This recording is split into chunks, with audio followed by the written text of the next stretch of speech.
বিসমিল্লাহির রহমানির রহিম। আসসালামু আলাইকুম।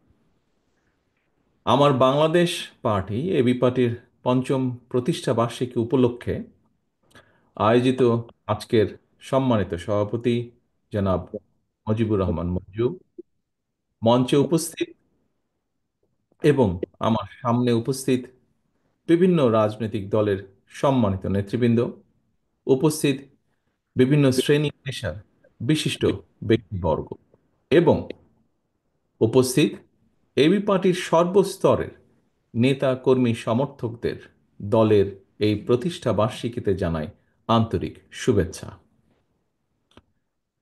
প্রিয় উপস্থিতিবৃন্দ, স্বৈরাচার বা ফ্যাসিবাদী শাসন আমলে আত্মপ্রকাশের পর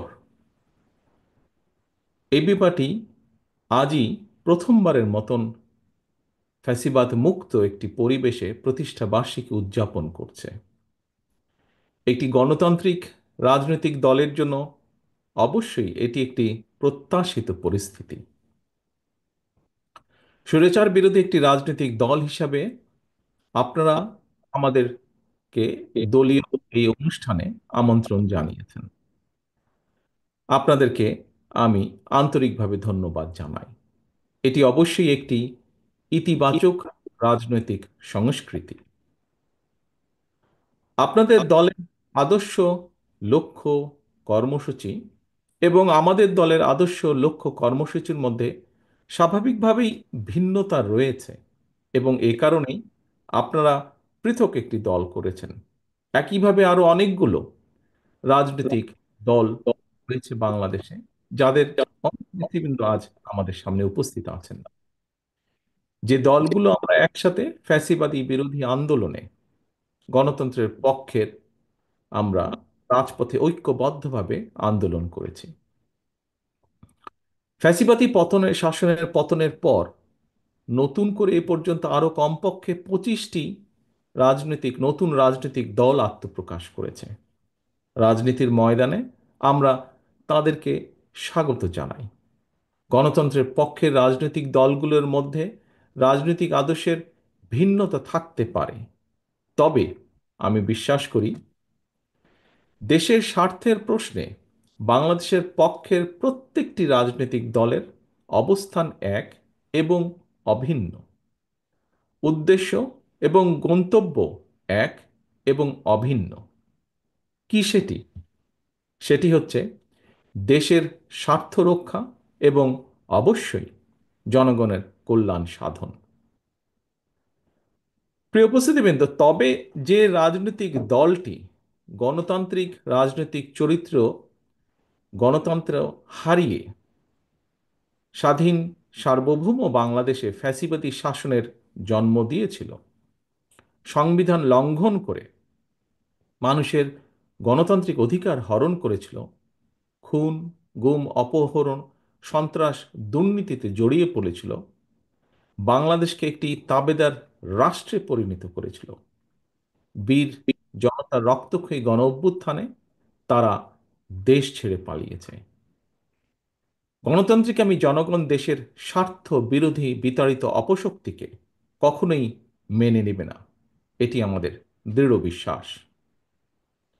সম্মানিত উপস্থিতি, সংবিধান লঙ্ঘনকারী বিতাড়িত পতিত পলাতক স্বৈরাচার পুনরায় মাথাচাড়া দিয়ে ওঠার চেষ্টা করছে।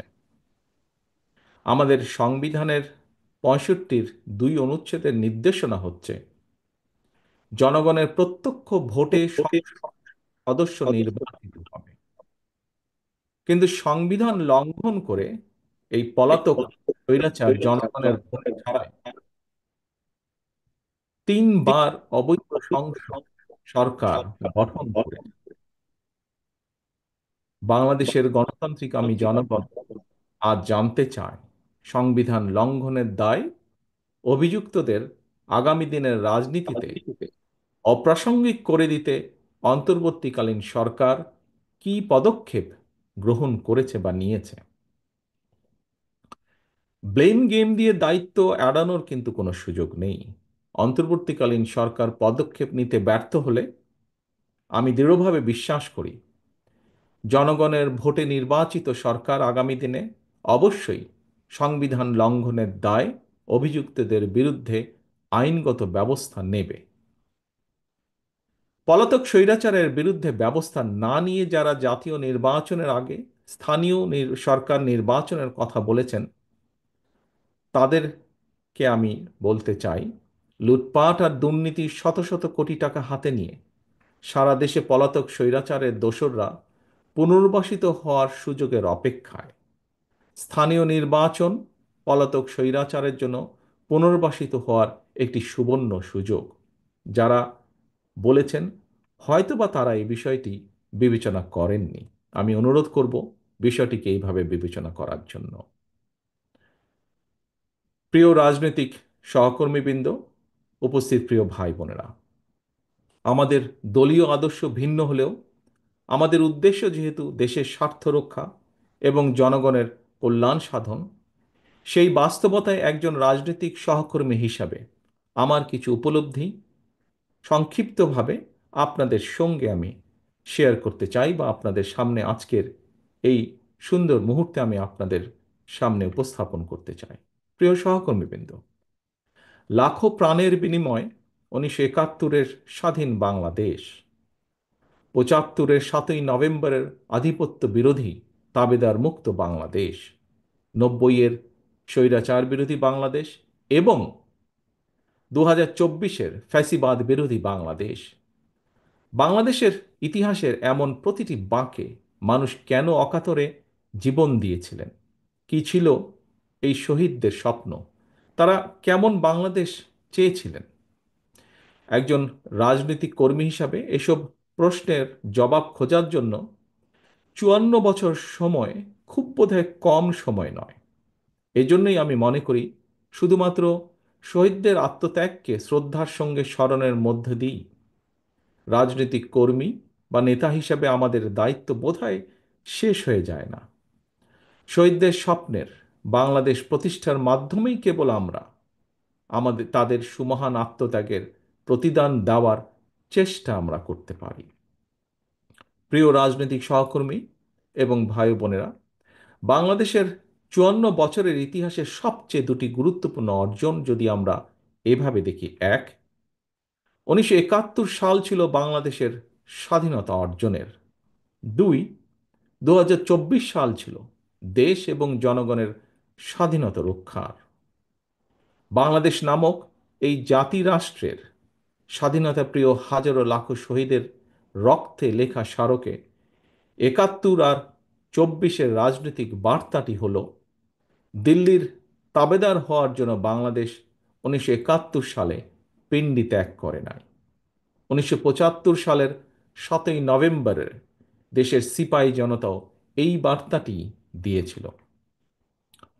গণতন্ত্রকামী জনগণের স্বাধীনতার বার্তা উপেক্ষা করে পতিত পলাতক স্বৈরাচার দীর্ঘ 1.5 দশক স্বাধীন বাংলাদেশকে তাবেদার রাষ্ট্রে পরিণত করেছিল। ভবিষ্যতে যাতে আর কেউ কখনো বাংলাদেশকে তাবেদার রাষ্ট্রে পরিণত করার দুঃসাহস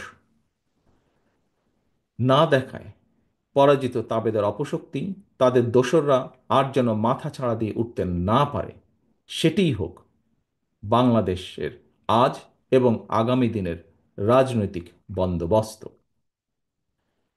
প্রিয় উপস্থিতিবৃন্দ, প্রিয় রাজনৈতিক সহকর্মীবৃন্দ, দেশ এবং জনগণের স্বাধীনতা সুরক্ষিত এবং সুসংহত রাখতে হলে নাগরিকদের রাজনৈতিক এবং অর্থনৈতিক ক্ষমতায়ন নিশ্চিত করাটাই হতে হবে প্রধান অগ্রাধিকার। জনগণের রাজনৈতিক ক্ষমতায়নের অন্যতম পূর্ব শর্ত হচ্ছে স্বাধীনভাবে প্রতিটি নাগরিকের স্বাধীনভাবে ভোট প্রয়োগের নিশ্চয়তা বিধান। স্থানীয় সরকার থেকে জাতীয় সংসদ পর্যন্ত প্রতিটি স্তরে নাগরিকদের প্রত্যক্ষ ভোটে জনপ্রতিনিধি নির্বাচনের গণতান্ত্রিক রীতি প্রতিষ্ঠিত করা গেলে যারা জনপ্রতিনিধি হতে চান তাদেরকে নিশ্চিতভাবে জনগণের রায়ের মুখোপেক্ষী করে দেওয়া সম্ভব হবে। এই প্রক্রিয়ায় নাগরিকদের রাজনৈতিক ক্ষমতায়ন নিশ্চিত হতে থাকবে। ধীরে ধীরে জনপ্রতিনিধিরা জনগণের কাছে জবাবদিহিতা করতে বাধ্য হবেন। কারণ আমাদের মনে রাখা প্রয়োজন মনে হয়, কিতাবি কিংবা পুঁথিগত সংস্কার দিয়ে স্বৈরাচার বা ফ্যাসিবাদ ঠেকানো যায় না। সংবিধান বা আইন না মানের কারণেই মানুষ ফ্যাসিবাদী হয়ে ওঠে। জনগণকে রাজনৈতিক এবং অর্থনৈতিক ক্ষমতা নিশ্চিত করা না গেলে শেষ পর্যন্ত কোনো সংস্কারই বোধহয় টেকসই হয় না। এ কারণেই রাষ্ট্র রাজনীতির গুণগত সংস্কার এবং নাগরিকদের রাজনৈতিক ক্ষমতায়নের লক্ষ্যে একটি রাজনৈতিক দল হিসাবে বিএনপি সবসময় জনগণের সরাসরি ভোটে নির্বাচিত জনপ্রতিনিধি, নির্বাচিত জাতীয় সংসদ এবং নির্বাচিত সরকার প্রতিষ্ঠার দাবি জানিয়ে আসছে। প্রিয় সহকর্মীবৃন্দ, রাজনৈতিক দল নির্বাচনের দাবি জানাবে, এটি স্বাভাবিক গণতান্ত্রিক রীতি। অথচ আমরা খেয়াল করছি গত কিছুদিন ধরে অত্যন্ত সুকৌশলে দেশে এমন একটি আবহাওয়া তৈরির অপচেষ্টা চলছে, যেখানে নির্বাচন অনুষ্ঠানের দাবি করাটাই যেন একটি অপরাধ। জাতীয় নির্বাচন অনুষ্ঠান নিয়ে অবজ্ঞাসূচক বক্তব্য, মন্তব্য কিন্তু পলাতক স্বৈরাচারকেই আনন্দ দেয়। অপরপক্ষে এটি গণতান্ত্রিকামী জনগণের জন্য কিন্তু অপমানজনক। রাষ্ট্র রাজনীতি মেরামতের জন্য সংস্কারের কর্মযজ্ঞ চলছে। তবে চলমান সংস্কার যদি রাজনৈতিক দলগুলোর নির্বাচন অনুষ্ঠানের দাবিকে অবজ্ঞা করতে হয়, প্রলুব্ধ করে, তাহলে সংস্কারের তাৎপর্যটা কি? এটি বহু মানুষের প্রশ্ন আজ। দেশের প্রতিটি রাজনৈতিক দল সংস্কারের পক্ষে। তারপরেও সংস্কার নিয়ে অন্তর্বর্তীকালীন সরকার কেন এত সময় ক্ষেপণ করছেন, এ নিয়েও জনগণের মনে ধীরে ধীরে প্রশ্ন বেড়েই চলেছে। উপস্থিত প্রিয় রাজনৈতিক সহকর্মীবৃন্দ, প্রিয় ভাই ও বোনেরা, রাজনৈতিক দলগুলোকে অবজ্ঞা এবং জনগণের রায়কে অবহেলা করে বিরাজনীতিকরণকে উৎসাহিত করা হলে সেটি শেষ পর্যন্ত গণতন্ত্রকেই ঝুঁকির মধ্যে কিন্তু ফেলে দেবে। অন্তর্বর্তীকালীন সরকারের প্রতি আবারও আজ এই অনুষ্ঠানের মাধ্যমে আহ্বান জানিয়ে বলতে চাই, সুনির্দিষ্টভাবে জাতীয় নির্বাচনের রোডম্যাপ ঘোষণা করুন। রাজনৈতিক দলগুলোকে, প্রিয় সহকর্মীবৃন্দ, দয়া করে এই কথাটি শোনার জন্য আপনাদেরকে আমি অনুরোধ করব বিশেষভাবে, রাজনৈতিক দলগুলোকে জনগণের আদালতের মুখোমুখি করার উদ্যোগ গ্রহণ করতে হবে এবং এই উদ্যোগ গ্রহণ করতে হবে বর্তমান অন্তর্বর্তীকালীন সরকারকে। জনগণের ভোটের মাধ্যমে জনগণের কাছে জবাবদিহিমূলক সংসদ সরকার গঠিত হলে দেশের স্বাধীনতা, সার্বভৌমত্ব সুসংহত থাকবে। রাজনৈতিক চর্চার মাধ্যমে সরকার গঠন এবং পরিবর্তনে জনগণ এবং রাজনৈতিক দলগুলো অভ্যস্ত হয়ে উঠলে আমি একজন রাজনৈতিক কর্মী হিসাবে দৃঢ়ভাবে বিশ্বাস করি বাংলাদেশকে আর কেউ তাবেদার রাষ্ট্রে পরিণত করে রাখতে সক্ষম হবে না, ইনশাআল্লাহ। প্রিয় সহকর্মীবৃন্দ, আজকের সম্মানিত সভাপতি, এতক্ষণ আমাকে সময় দেওয়ার জন্য এবং আজকের এই প্রতিষ্ঠা বার্ষিকীর এই অনুষ্ঠানে আমাকে বক্তব্য রাখার সুযোগ দানের জন্য আমি আমার দলের পক্ষ থেকে আবারও আপনাদেরকে আন্তরিক শুভেচ্ছা এবং আজকের এই আপনাদের প্রতিষ্ঠা বার্ষিকী আমার বাংলাদেশ পার্টির প্রতিষ্ঠা বার্ষিকীর আন্তরিক সাফল্য কামনা করে আমার বক্তব্য শেষ করছি। আল্লাহ হাফেজ। বাংলাদেশ জিন্দাবাদ। বাংলাদেশ জাতীয়তাবাদী দল জিন্দাবাদ। ধন্যবাদ এবং কৃতজ্ঞতা।